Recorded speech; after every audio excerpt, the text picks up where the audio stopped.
விஜய் வந்து அறிக்கை கொடுத்தாலே அவரை டார்கெட் பண்ற மாதிரி உள்ள இருந்தே பேசுறீங்க அப்படின்னு எல்லாருமே எல்லா அமைச்சரும் கருத்து நீட்டு தேர்வு விவகாரத்தில் அவர் பேசியிருக்காரு. இல்ல நீட்ல தம்பி விஜய் அவர்கள் சொன்னது சரிதானே. நீங்க வந்து பொய் தானே சொன்னீங்க. இன்னைக்கு எல்லாரும் சேர்ந்து முதலமைச்சர் சொல்கிறார் மாநில அரசால இது செய்ய முடியாது என்று, துணை முதலமைச்சர் உதயநிதி சொல்கிறார் மாநில அரசால் இது செய்ய முடியாது என்று.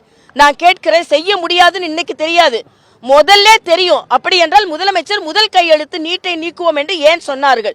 உதயநிதி நாங்கள் 1 லட்சம் 1 கோடி கையெழுத்து வாங்கி ஜனாதிபதியிட்ட கொடுப்போன்னு ஏன் சொன்னார்? இது உச்ச நீதிமன்றத்தின் தீர்ப்பு. அண்ணன் திருமாவளவன் இது மத்திய அரசு கையில் இருக்கிறது என்று சொல்வது கூட தப்பு தான்.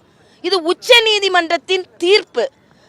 அக்கா நளினி சிதம்பரத்தில் கேட்டால் இன்னும் விவரமா தெரியும். அதனால செய்ய முடியாததை செய்வோம் என்று பொய்யுரை உரைத்து மக்களை நம்ப வைத்தது எவ்வளவு பெரிய அவநம்பிக்கை, நம்பிக்கை துரோகம் என்பதை நாம் எடுத்து சொல்லியே ஆக வேண்டும் என்பது எனது கருத்து.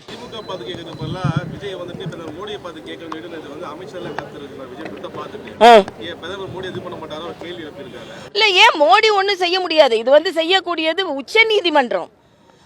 எல்லா மாநிலங்களும் இதை ஒத்துக்கொள்ளும் பொழுது தமிழகத்தில் மட்டும் ஏன் ஒத்துக்கொள்ள மறுக்கிறீர்கள் என்பதுதான். ஏன் நீங்க பொய் சொன்னீர்கள் என்பதுதான்.